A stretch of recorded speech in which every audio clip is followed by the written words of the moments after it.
It wasn't long ago that I noticed a strange noise coming from the air conditioning unit in the wall of the living room. At first, it was almost imperceptible from the other noises such a device would typically make. It started out as a slight clanking sound, only when it was first turned on. I just chalked it up to the age of the apartments and the appliances within.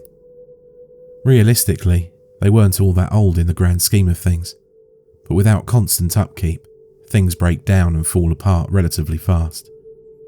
Everything in the place made at least some kind of noise.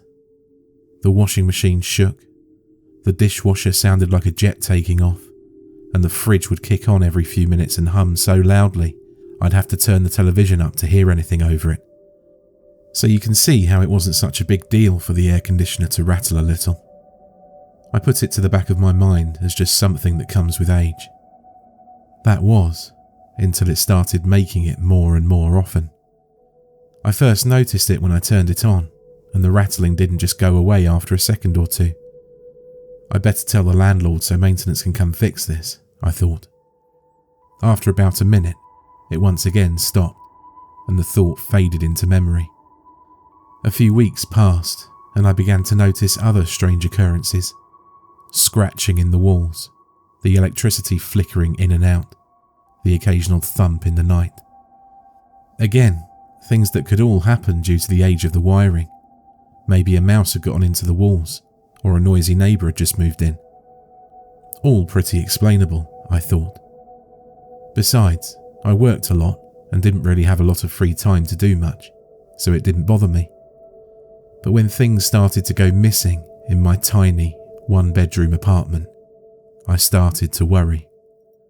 I hadn't been home in what felt like a couple of weeks. Between work and friends, I was barely there at all besides to sleep and bathe. I figured I should do a thorough search of the place and see where my things could have gone. The TV remote, a calculator, several pairs of socks, and one shoe were apparently misplaced.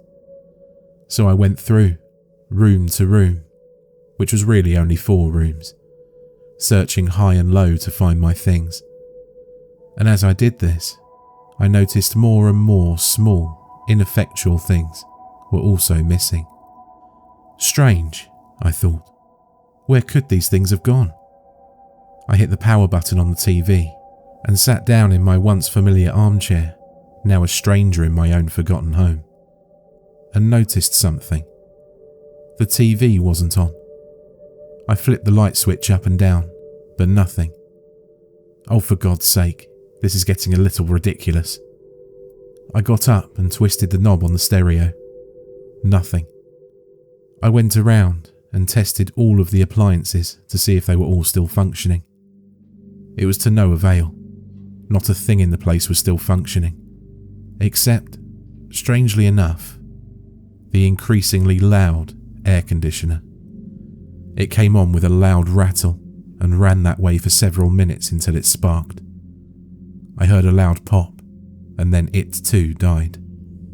Maybe the power's out, it'll be fine in the morning, I thought half-heartedly. I had a hard time sleeping that night. The neighbours were especially loud, and the being without power made me a bit nervous. I woke up the next morning to find that the power was still out. I took a shower, got dressed, and went over to my neighbours to ask if they were having similar problems. I knocked loudly several times, but there was no answer. I decided enough was enough and went to the maintenance office to complain and hopefully resolve the issue. When I opened the door, the smell of stale smoke swept into my nostrils. The place was a mess. Papers and ashes all about the desk, peeling paint, smudges on the windows, and a TV with only static bolted to the wall. Sitting behind the desk was a thin, greying man who looked like he hadn't bathed in a week. I told him about how everything was suddenly not working but the AC unit until it spluttered its last. He gave me a sarcastic look, and with a gruff, he grabbed his toolbox and followed me back to my apartment. You see, I would have called, but for some reason nothing seems to be working, and I don't think the electricity's out because the air conditioner was running and suddenly died. Well, let's take a look at it, he said. He went over to it and unscrewed the faceplate and peered inside. He clicked his flashlight on and went to work unscrewing and checking different things. When he stopped, suddenly, and pulled out a tiny thing attached to a cord that didn't look like it belonged. He looked at me with a raised eyebrow. "This yours?" I couldn't even identify what he was holding. "I don't believe so. What is it?" "It's one of those little spy cameras. You haven't been having girls over secretly taping them, have you?" He gave a sly grin. "No, what the hell was that doing in my home?" I was getting scared and a little irate. He shrugged. "Well, let's see where this wire goes, huh?" He followed the wire with his hand and stopped to look inside. "There's a little hole in here. It goes into the wall." He pulled out his hammer and got to work taking chunks out of the drywall and following the cord. I was freaking out. Who put that there? Was this dirty old man watching me? Are there more of those? All these things went through my head as I watched him work.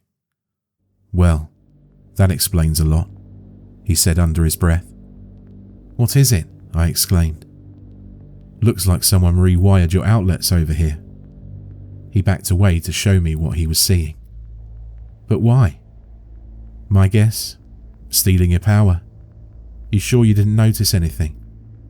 His calmness put me on edge. I thought back to the odd noises in my walls, the thumping, the flickering lights. What had once seemed such a normal thing had my heart racing. I noticed a few things here and there, but I haven't been here a lot lately. I thought it was just an old place.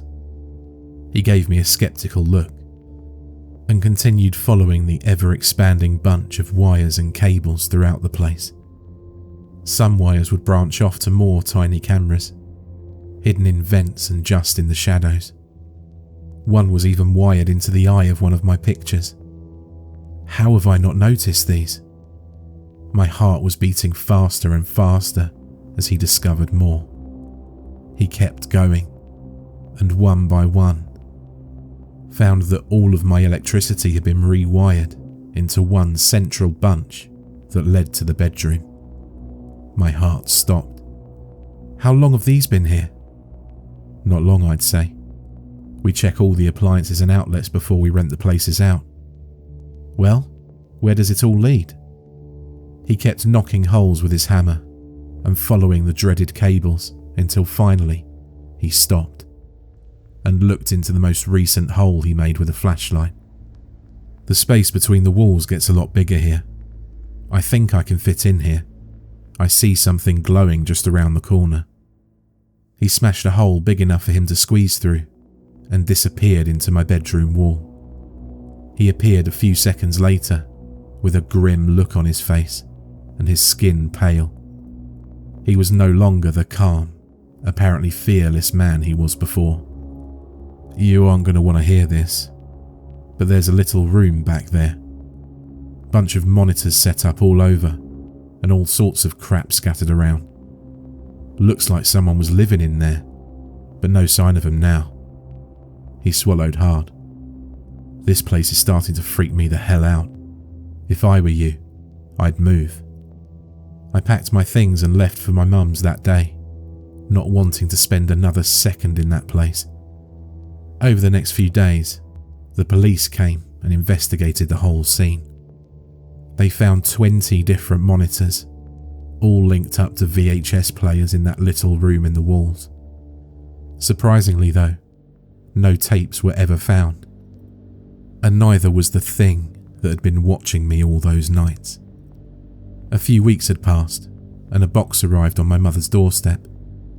It was unlabelled, but inside was all the little things that had gone missing in my apartment.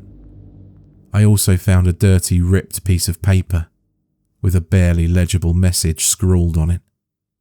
"I like your new place much better."